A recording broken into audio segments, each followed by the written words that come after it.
Chers frères et sœurs dans le Seigneur, Église de Jésus-Christ, ministère du Seigneur, je m'adresse à vous dans cette fin d'année pour vous parler bien sûr de l'au-delà, du ciel qui nous attend. Le ciel, le paradis éternel, le royaume des cieux, cela nous dépasse. Aucune personne n'est montée au ciel si ce n'est que le Christ s'assoit à la droite de Dieu qui nous a préparé, donc Jean 14, cette demeure une grande place littéralement pour chacun de nous. Pour tous ceux qui sont en Jésus-Christ, dans les temps que nous vivons, où le monde est dévasté par l'angoisse, la stupeur, la psychose qui montre la tristesse sur la terre, et pour nous, croyants en Jésus-Christ, nous attendons un domicile nouveau. Aucune intelligence la plus élevée, la plus cultivée, aucune connaissance si profonde peut nous expliquer, aucun scientifique, aucun parlement, aucun langage, aucune intelligence, aucune connaissance ne peut nous décrire, bien sûr, le ciel. Seule la Bible détient la clé du mystère du ciel. Jésus dit qu'il nous a été donné de nous faire connaître le mystère du royaume en Matthieu. C'est pourquoi lorsque Paul fut ravi en esprit ou enlevé en esprit dans le paradis, il a entendu, 2 Corinthiens chapitre 12 et verset 3, des choses qu'aucun homme ne peut expliquer. Car Dieu détient toutes les cordages et tous les mystères. Jésus-Christ en est le sujet, le Saint-Esprit est celui qui nous fait comprendre.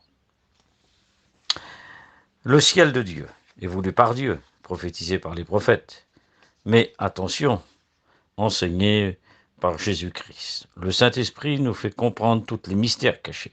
Les apôtres sont là pour nous enseigner donc le ciel de Dieu. L'Apocalypse nous révèle le ciel de Dieu.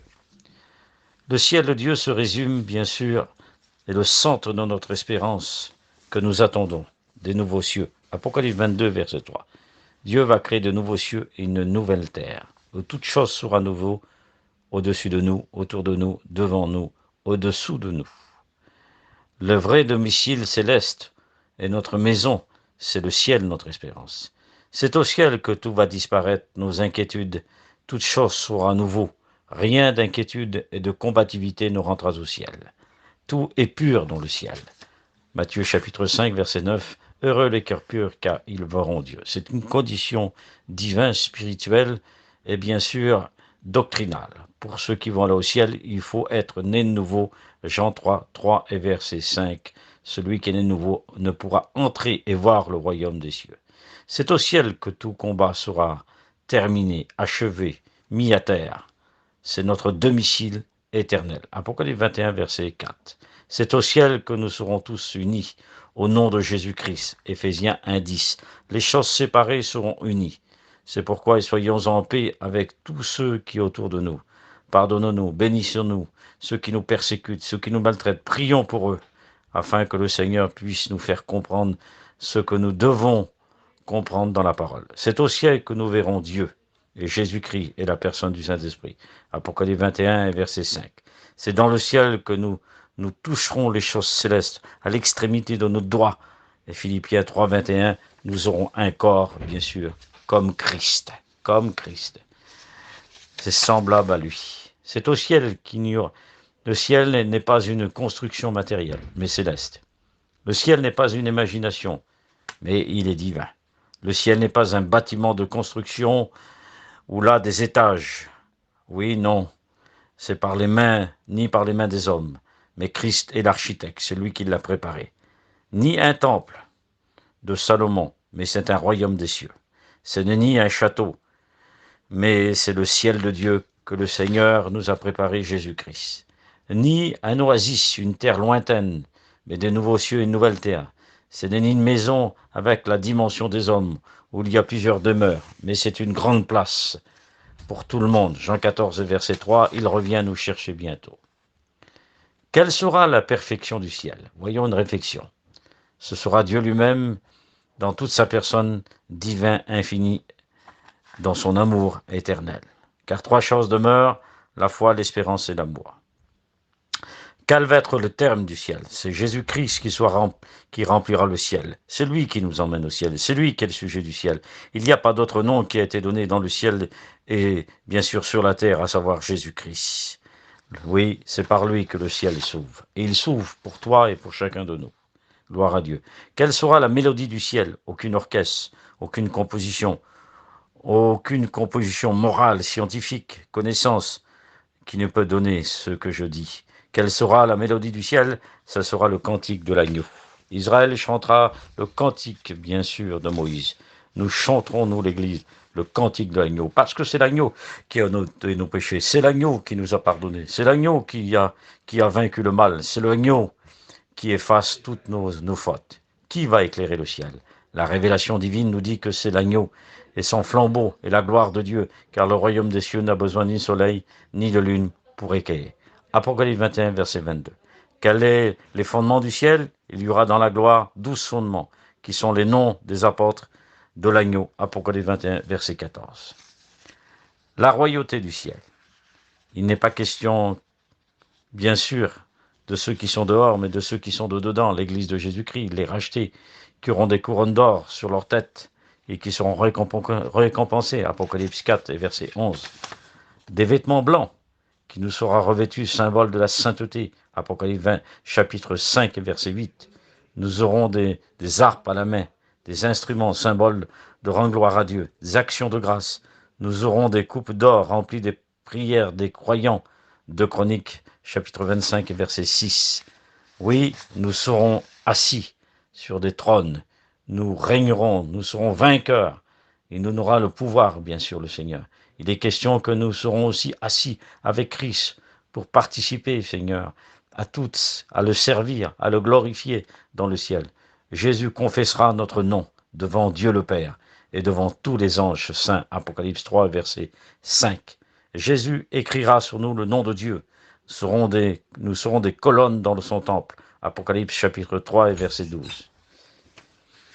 Dans le ciel que nous serons des chrétiens, c'est-à-dire nous aurons un nouveau nom, car nous avons possédé le nom de chrétien, et nous aurons un nouveau nom, qui est la ville de mon Dieu, la nouvelle Jérusalem, qui descend d'auprès de Dieu, un nom nouveau.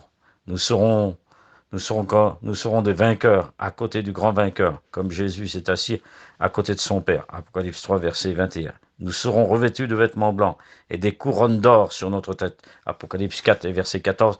Et nous l'acheterons à ses pieds. Voilà notre attitude. C'est lui qui gardera la couronne, car il est le roi. C'est lui qui a combattu. Il a combattu le Fils de Dieu. Il règne. Il est élevé à la droite de Dieu. Il est assis comme souverain sacrificateur. Le ciel sera, selon le Seigneur Jésus, comparé à un trésor caché. Matthieu 13, verset 44. Une perle de grand prix, ou des vases remplis de bons poissons, ou un trésor ancien et nouveau. Matthieu 13, verset 52. Un grain s'est levé et semé dans un champ et de bonnes semences. Matthieu 13, verset 7. Ou un filet dans la mer, amasse de bons poissons de toute espèce. Matthieu 13, verset 47. À des noces, que le roi fit des noces pour son fils, le roi. À 10 jeunes filles, où 5 d'entre eux ont des lampes et des réserves. Matthieu 25, et verset 21 et verset 1. 22 choses disparaîtra. C'est-à-dire des choses qui n'existent pas dans le ciel. Le ciel présent, la terre, la mer, les larmes, le deuil, les cris, les douleurs, les souffrances n'existera plus. La lune, l'insécurité, l'injustice, la nuit, le mal, la maladie, le meurtre, les souffrances, la mort, la tentation, la faim, la soif, la condamnation, la persécution, les épreuves, tout ça disparaît. Le ciel, royaume des cieux, est défini éternellement, infini, incommensurable, parfait dans toute sa dimension. Apocalypse 21, verset 1. Romains chapitre 8 et verset 18. Car la souffrance, la gloire à venir est plus grande que la souffrance présente. Allez, le ciel sera plein de gloire, incomparable, aucune imitation, le pur qu'est l'architecte. Hébreux chapitre 11, verset 10. Oui, le ciel, c'est la maison du Père. Nous habiterons tous, nous attendons. Bientôt, nous allons entrer à la maison. Nous n'aurons plus de combat. C'est là le royaume des cieux, où là, les sujets sont les chrétiens, le Christ est le roi. C'est là où Jésus a dit, le Père a trouvé bon de vous donner le royaume des cieux. Les choses nouvelles qu'il y aura. des nouveaux cieux, une nouvelle terre, un temps parfait à la dimension de Dieu, un paradis glorifié, un nouveau nom, un nom que nous aurons, un vêtement blanc, un cantique nouveau, nous des couronnes nouvelles, bien sûr des couronnes d'or d'abord, autour de nous et devant nous, une ville au-dessus de nous, une ville sainte, mais n'oublions pas, une terre nouvelle, devant nous, une éternité infinie, et nous se reposerons éternellement. Christ est là, clé du ciel, non seulement qui nous ouvre la porte, mais qui nous a fait entrer dans l'histoire du monde, mais qui nous ouvre le ciel de Dieu, qui est au-dessus de nous, avant tout, chose qui subsiste. Apocalypse chapitre 1 et verset, bien sûr, 17 à 18. C'est lui qui a remporté la victoire sur la mort, et celui qui était l'auteur de la mort, le diable, il l'a paralysé. Hébreux chapitre 2 verset 14. Le ciel, royaume des cieux, est éternel, infini. Il est plein de gloire, incomparable. Oui, ce ciel que nous irons dans la gloire. C'est dans le ciel de sa royauté que nous irons et nous comparaîtrons avec lui. Comment l'Écriture décrit le ciel? Des nouveaux cieux, une nouvelle terre, une maison, tout est prêt, un tabernacle divin, un temple, une épouse ornée pour son époux, un paradis de Dieu. Oui, la patrie céleste, la cité de Dieu, la montagne de Sion, Nouvelle Jérusalem, la ville sainte, un royaume des cieux, le royaume de mon Père, des nouveaux cieux, Apocalypse 21, et Luc chapitre 12 et verset 38, et verset 32 de Luc 12, Apocalypse 21, verset 2, Apocalypse 21, verset 2, Hébreux chapitre 11 et verset 16. Voilà donc les confirmations des textes bibliques qui nous démontrent des nouveaux cieux, notre domicile. Le caractère du ciel. Ah, si le caractère du diable est l'enfer, est féroce, destructif, ténèbres, destruction, mensonge, impur, souillé, le caractère du ciel qui nous a préparés. Il est semblable au caractère de Dieu, de Jésus, du Saint-Esprit, l'amour parfait, glorieux, immortalité, la bonté céleste, la pureté, la perfection, la joie, le vrai bonheur, la richesse divine, la sainteté, l'unité, la sagesse, le repos, la paix, la consolation, la bonté, la douceur, la louange, l'adoration, l'allégresse et la perfection, nous serons réunis. Car sur la terre, si la mort nous a séparés des familles, Éphésiens chapitre 2, versets 14 à 15, tout genou fléchira. Il y aura la reconstitution des familles reconstituées. En ce qui concerne la femme séparée avec son mari, ou le mari sa femme, ou ses enfants, c'est au ciel que toute chose sera réunie. Notre corps ressemblera à celui du Christ. Philippiens 3, 21. Nous aurons un nouveau corps. Oui, un nom nouveau, des vêtements tout neufs, un nouveau domicile, une nouvelle identité spirituelle, divine, dans le ciel. Tout sera nouveau. Nous verrons Jésus-Christ, notre Sauveur, et tout sera réuni à la dimension de Dieu. Nous se reconnaîtrons, oui, à sa dimension, l'espérance. Tout est basé sur la résurrection. 1 Corinthiens, chapitre 15 et versets 22 à 17. Christ est ressuscité, et c'est lui qui nous fait entrer au ciel. Jean 14, verset 6, il est le chemin du ciel. C'est lui qui nous a, et c'est lui qui doit être glorifié dans cette année, car le Seigneur est vivant. Bien sûr qu'il y aura des jours difficiles, bien sûr qu'il y aura des jours compliqués qui vont venir, très difficiles. Il faut s'attacher à la Bible, à la prière, à Jésus-Christ et demeurer dans la foi. Que Dieu vous bénisse. Amen.